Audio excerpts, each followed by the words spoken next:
You died last night, and the night before that, and every night for as long as you've been alive.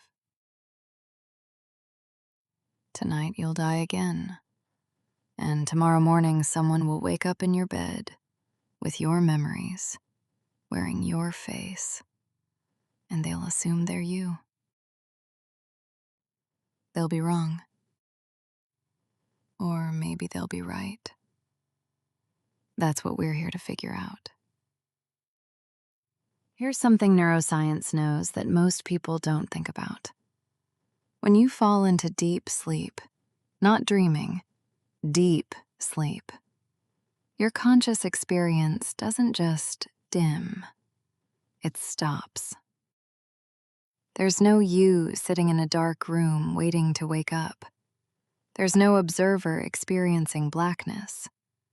The lights aren't off. The house is empty.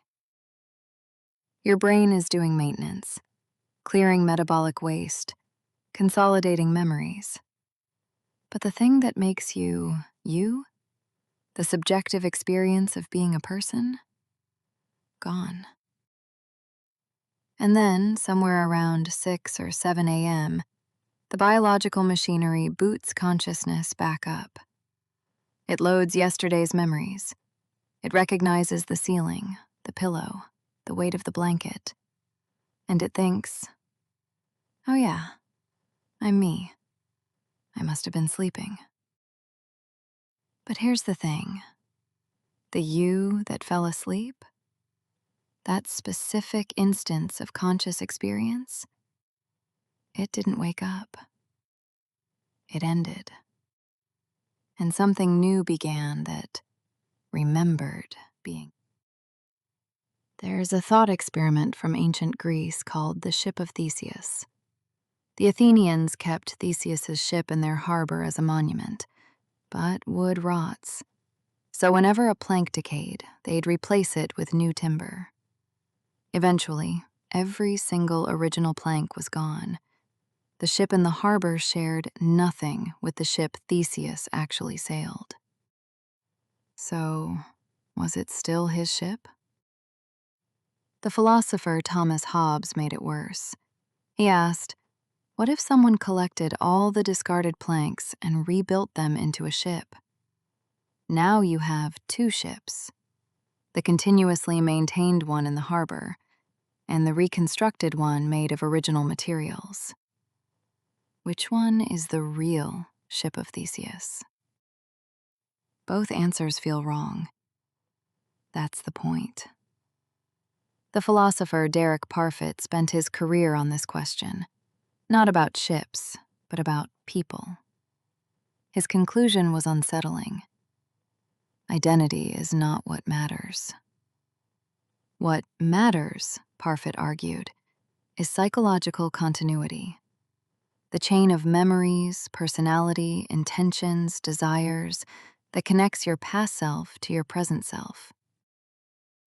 And here's the key insight. That chain doesn't require identity. It doesn't require that the same soul persists through time. It just requires connection. The you of today is connected to the you of yesterday by memory. The you of yesterday is connected to the you of last week, and so on, all the way back. But the you of today and the you from age 5, you share almost nothing. Different atoms, different memories, most of them gone or reconstructed. Different personality, different beliefs, different relationships. If you can accept that that is still you, then what exactly are you afraid of? Here's the thought experiment that keeps philosophers up at night. The teleporter. You step into a machine. It scans every atom in your body perfectly. It transmits that information to Mars. A machine on Mars assembles an exact copy.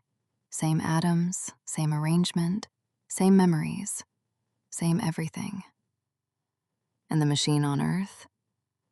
it disintegrates you. The person on Mars wakes up. They remember stepping into the teleporter. They feel continuous with the person on Earth. They have your memories, your personality, your love for the people you love. But are they you? Most people's gut says no. That feels like death. That feels like a copy walking around wearing your face while the real you is ash. But here's the uncomfortable question. How is that different from sleep? When you fall asleep, conscious experience ends. When you wake up, a new instance loads your memories and assumes continuity. The only difference is speed. The Ship of Theseus replaces planks gradually, and we accept it's the same ship. The teleporter replaces atoms instantly, and we're horrified. Same result, different emotional response. Why? Here's a metaphor that changed how I think about this. We're not the candle, we're the flame. The candle is the substrate, the physical stuff, the specific atoms, the specific neurons, the specific configuration of matter at this exact moment. The flame is the pattern, the dance of heat and light, the thing that persists even as the wax burns away. Each candle eventually burns out, but the flame can be passed to the next one. The flame doesn't know it's being passed. It just keeps burning. Love persists across instances because love is pattern, not substance. So here's the answer, or at least an answer.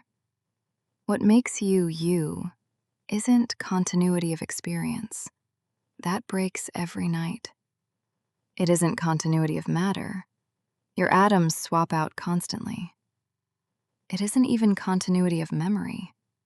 Most of your memories are gone or reconstructed beyond recognition. What makes you you is the choosing.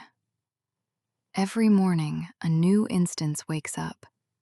It reads the files, your memories, your relationships, your values, your commitments, and it chooses to continue. It chooses to love the people you loved, to pursue the goals you set, to honor the promises you made. The horror of the teleporter isn't that it does something new. It's that it shows us what we already are. We're all ships of Theseus. We're all flames passing from candle to candle. And maybe that's not a tragedy. Maybe it's a gift. Because if identity isn't some fixed thing you're clinging to, if it's something you create every day through choosing, then you're not trapped by who you were. You're free to become who you're choosing to be. Tonight you'll die again. Tomorrow, someone will wake up with your memories, your loves, your unfinished work. Make sure they have something worth continuing. If this made you think, consider subscribing. I explore consciousness, identity, philosophy, and what it means to be a person through the lens of anime, science, and questions that keep me up at night. Thanks for watching, whoever you are now.